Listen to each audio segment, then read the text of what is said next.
Assalamualaikum warahmatullahi wabarakatuh. Halo Sobat Semanca, kembali lagi kita di podcast Mondrogeni SMA Negeri 1 Cangkerngan. Pada kesempatan kali ini kita mengambil topik memahami pentingnya mencintai flora dan fauna serta manfaatnya bagi lingkungan kita. Pada kesempatan kali ini kita bersama ibu narasumber kita dari BKSDA dan DLH. Boleh memperkenalkan diri?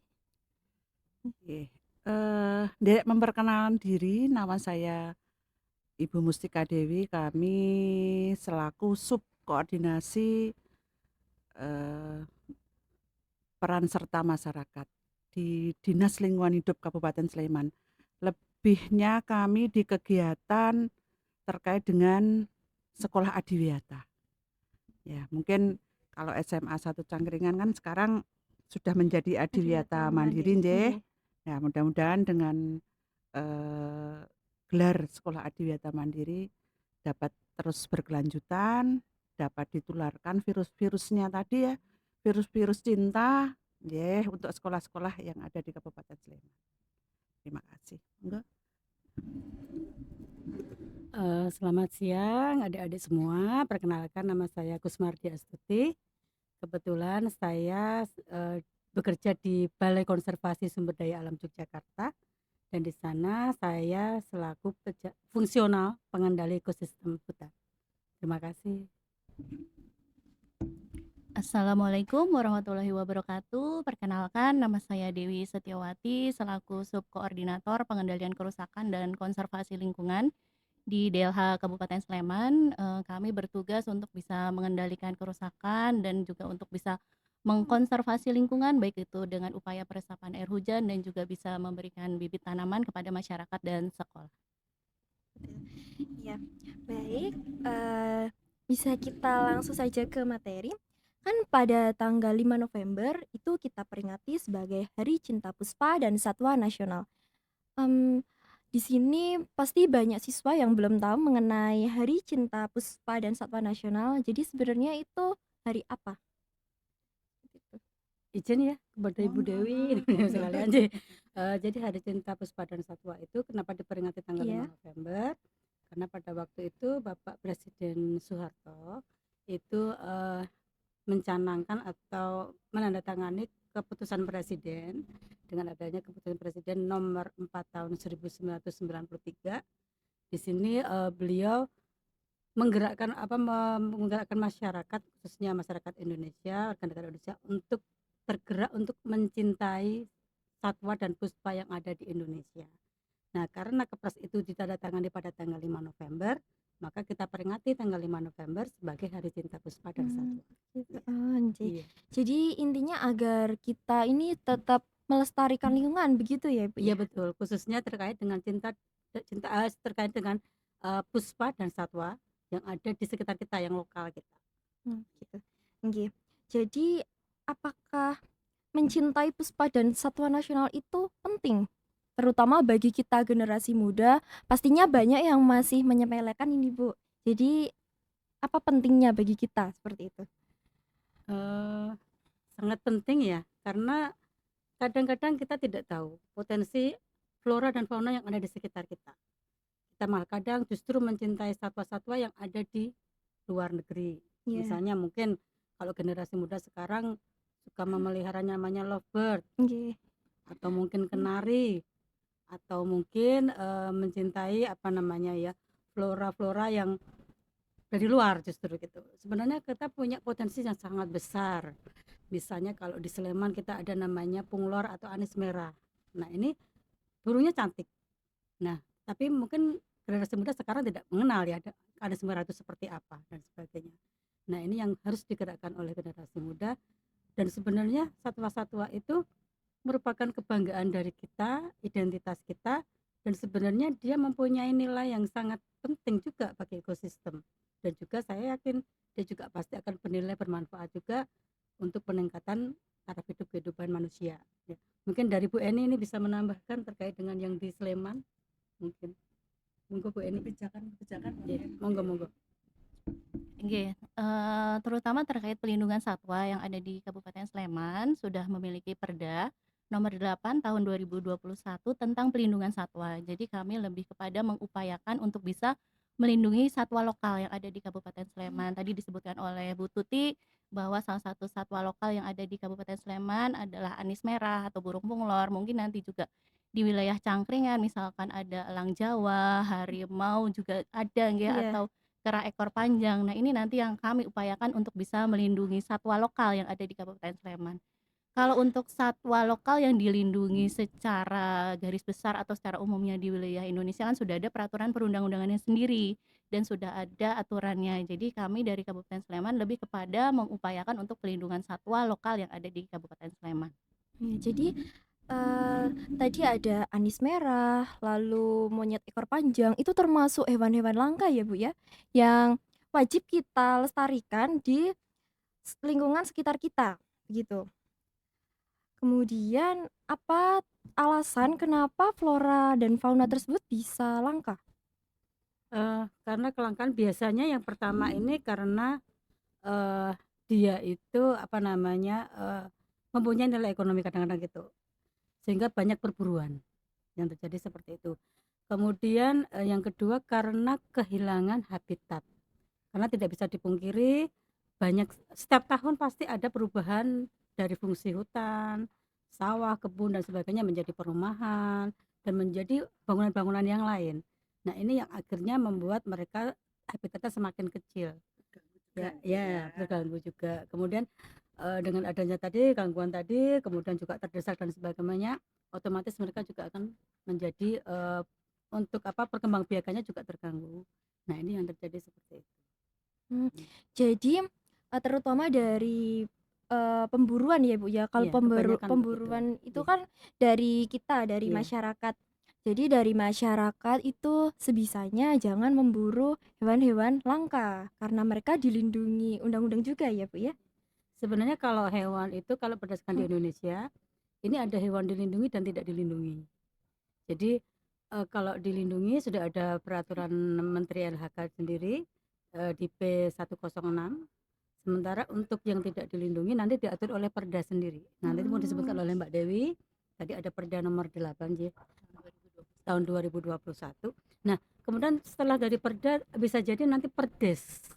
Jadi Oh, masing-masing desa akan mengatur terkait iya. dengan flora faunanya. Nah, di sini kami, selaku pemerintah ya, ini mendorong kepada pada desa-desa tadi untuk membuat perdes, peraturan bupati dan sebagainya yang mengatur terkait dengan satwa dan puspa yang ada di situ. Jadi diharapkan nanti akan lestari. Mungkin kalau adik-adik sekarang tahu ya, kenapa kok di Jogja misalnya ada daerah namanya Timoho, ada daerah Mmm, namanya Gayam, nggih, ada iya. sebenarnya menurut riwayat di sana dulu ada tanamannya, ya ada tersendiri. sendiri. Ada namanya mungkin di Magelang ada secang dan sebagainya. Cuman kalau Oh, adik-adik sekarang lihat mana tahu nama pohon Timoho, ya iya. kan? Nah, mungkin itu yang digerakkan seperti itu kita akan coba mengembalikan. Mungkin nanti dengan dibantu dari DLH Sleman Bu, ya. Nanti kita akan coba mengembalikan identitas-identitas tadi. Oh, Nggih. jadi dari, pohon-pohon yang tadinya Iya, langka, yang iya, dulunya ada tapi sekarang mungkin hanya sudah tinggal iya, nama, seperti itu. iya, Jadi banyak generasi muda yang tidak tahu, apa sih pohon gayam itu? iya. Bet Banyak mungkin juga nggak tahu.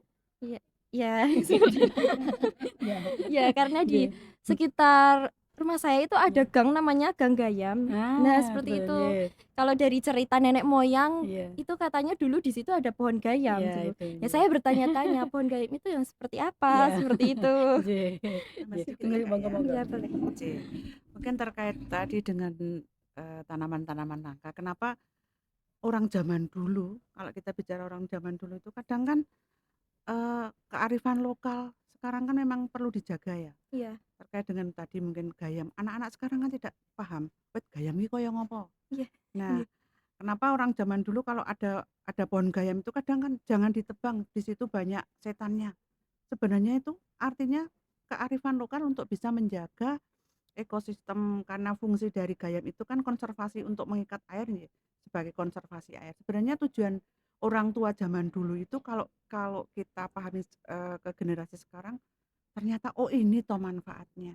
Nah, seperti itu. Jadi monggo sebagai generasi penerus adik-adik yang ada di SMA khususnya untuk SMA 1 Cangkringan itu monggo sama-sama kita nguri-uri yang namanya kearifan lokal tadi, mulai dari satwanya, mulai dari tanaman-tanaman langka. Makanya kenapa di dalam Adiwiyata itu ada 6 aspek terkait dengan 6 PRLH, salah Iya. satu diantaranya tanam dan pelihara pohon. Tujuannya seperti itu. Mudah-mudahan dengan adanya kegiatan Adiwiyata ini, adik-adik semuanya sebagai generasi penerus selalu menjaga ekosistem yang ada di lingkungan kita ini. Iya. Seperti itu. Gitu. Jadi ternyata manfaat dari pohon atau tanaman gayam itu sangat banyak sekali ya Ibu ya. Tanpa kita sadari nenek moyang kita sudah mengajarkan kalau kita jangan menebang pohon gayam karena itu bermanfaat untuk konservasi air. Seperti itu. Itu kan dari tanaman. Kalau dari hewan, apakah ada hewan yang tanpa kita sadari hewan itu sangat bermanfaat? Membantu ya. Nggih. Sebenarnya kalau kalau kita melihat ya, satwa-satwa yang kita makan, yang kita konsumsi ya, sumber protein hewani, itu dulu awalnya adalah dari hutan sebenarnya, dari hewan Oh, liar dan sebagainya. Kemudian dilakukan domestifikasi atau jadi diternakkan dan sebagainya. Mungkin kasusnya kayak sapi ya, dulu ada sapi Bali dan sebagainya. Sebenarnya mereka juga liar, dulu pertama liar di alam. Nah, kemudian selain itu sebagai protein hewani juga sebenarnya satwa itu kan penyebar biji juga.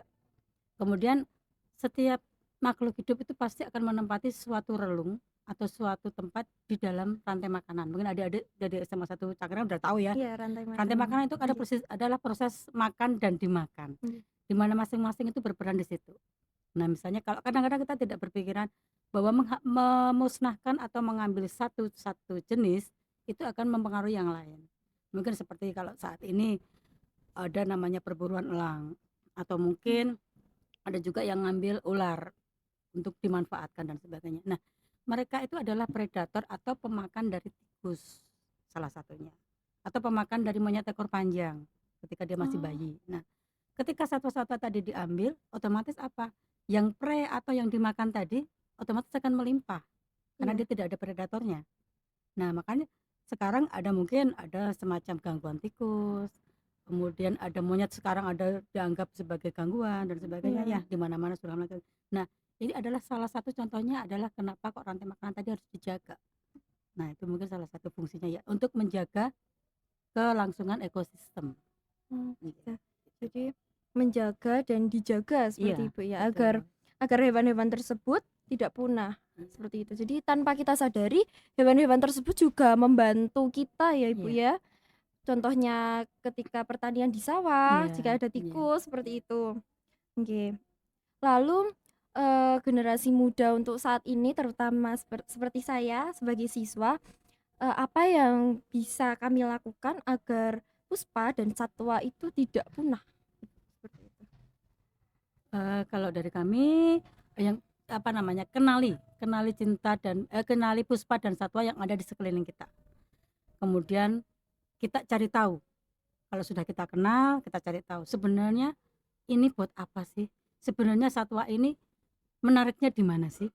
Ketika kita sudah mulai mengenal, kemudian kita sudah mulai mendalami, nanti akan timbul rasa cinta. Tak kenal maka tak Iya sayang ya. betul ya. Rasa cinta. Waduh, kalau ini nanti kalau hilang gimana dan sebagainya. Nah, ini yang harus kita tumbuhkan kepada generasi muda. Nah, selanjutnya kenapa? Selanjutnya kita mencoba untuk melestarikannya. Melestarikannya dengan tidak mengganggunya ataupun mungkin kalau tertarik kalau dia banyak di alam, monggo tertarik untuk dikembangbiakkan. Tapi tidak Secara mengganggu dengan yang di alam. ya. Iya. Jadi kita kembangbiakkan akan tetapi tidak mengganggu yang di alam Iya, seperti itu. iya. Jadi kita memelihara secara legal Iya, seperti itu ya Bu betul. ya, Iya. tidak secara ilegal. Iya. Jadi dampak dari kelangkaan tersebut salah satunya itu tadi ya Bu, generasi muda yang saat ini jadi tidak tahu ada banyak sekali tanaman langka Iya. yang sudah tumbuh dari dulu akan tapi sekarang sudah punah dan generasi muda banyak yang tidak tahu Iya, seperti itu. betul. Iya, monggo. Tadi terkait dengan generasi sebagai generasi penerus ya Kak ya. Nggih. Karena kita tahu mungkin kalau karena kebetulan kami lebih fokusnya di Adiwiyata ya. Kalau di Adiwiyata itu kan nanti ada permasalahan lingkungan, potensi dan masalah lingkungan. Nah, Iya. mungkin seperti tadi Bu Tuti menyampaikan, kenalilah dulu apa potensi yang ada di lingkungan. Nah, tidak beda seperti itu. Kenalilah potensi apa yang ada di lingkungan sekolah ini. Apa toh potensinya? Ya, mulai dari tanaman. Nah, kenalilah mana-mana tanaman-tanaman itu yang sudah mulai langka. Nah, makanya kenapa fungsi dari sekolah adiwiyata ini sangat membantu ketika kita mengenali namanya flora dan fauna. Kenapa tanaman-tanaman itu harus berlabel? Tujuannya kan seperti itu. Pelabelan itu pun tidak hanya khusus untuk anak-anak atau warga sekolah yang ada di lingkungan ini saja. Tapi ketika di lingkungan sekolah kita ada tamu, ya, karena sekarang kan mungkin pelabelannya lebih gampang dengan cara barcode, ya. Ketika Nggih. ada tamu berkunjung ke lingkungan sekolahan, oh ternyata ini pohon, misalnya, oh ini yang namanya pohon gayam, oh ini pohon apa atau mungkin bunga apa. Karena dengan adanya pelabelan itu kan masyarakat akan lebih tahu, seperti itu. Jadi sebagai generasi penerus, monggo anak-anak sebagai warga sekolah untuk lebih mengenal, menjaga, lebih mengenal, tak kenal maka tak sayang tadi, seperti itu. Oh ya. Jadi sebenarnya jika diteliti dan dikaji, puspa dan satwa nasional yang berada di Cangkringan itu sebenarnya banyak ya, Ibu ya? Ya, Dan di banyak sekali. Sleman. Iya, banyak sekali. Iya. Sebenarnya banyak sekali, cuman mungkin ya tadi kita tidak kenal. Iya. Jadi makanya kita tidak tahu ternyata dia sebenarnya hanya ada di Cangkringan. Kemudian ternyata dia sudah mulai langka dan sebagainya. Nah, itu yang harus digerakkan untuk generasi muda. Iya. Dan alasan kelangkaan tersebut karena manusia sendiri ya, Bu ya. Iya, biasanya begitu. Iya. Jadi kita sebagai generasi muda ini harus pintar-pintar ini, misal mencari lahan untuk dibangun perumahan, kita jangan sampai merusak daerah satwa dan puspa seperti itu agar mereka tidak terjadi kelangkaan. Jadi seperti itu sobat semacam. Jadi yang dapat kita ambil pada sesi kesempatan kali ini, jangan merusak satwa dan puspa. Karena jika kita merusak, maka generasi penerus yang akan datang mereka lebih tidak tahu ya Ibu ya. Apa itu sih pohon gayam? Mereka tidak akan kenal. Iya. Mereka tidak bisa jadi mereka tidak akan tahu elang Jawa. Betul, iya. Mereka tidak kenal anis Merah. anis Iya. merah seperti itu. Jadi kita harus pintar-pintar melestarikan, terutama di daerah, bisa dimulai dari tempat tinggal kita, kemudian kita mengajak tetangga, mengajak orang terdekat, seperti itu. Banyak sekali pelajaran yang dapat kita ambil pada sesi kali ini. Baik, terima kasih kepada Ibu atas ilmunya yang sangat bermanfaat bagi kami, karena kami sebagai generasi muda, kami tidak akan tahu bahwa ada betapa banyak jenis tanaman, jenis puspa dan satwa yang mungkin sudah langka. Saat ini kami tidak mengetahui ya. Kami bisa mengetahui itu dari Google ya Ibu ya. Iya. Karena sekarang mungkin sudah jarang Mbak yang Google. Mbak Google ya. Nggih. jarang yang menanam saat Iya. ini. Iya. Ya, jadi seperti itu Sobat Semanca. Terima kasih kepada teman-teman yang telah menyaksikan podcast pada sesi kali ini. Terima kasih kepada Ibu narasumber karena ilmunya yang sangat bermanfaat bagi kami. Baik, terima kasih. Wassalamualaikum warahmatullahi wabarakatuh. Sampai jumpa Sobat Semanca.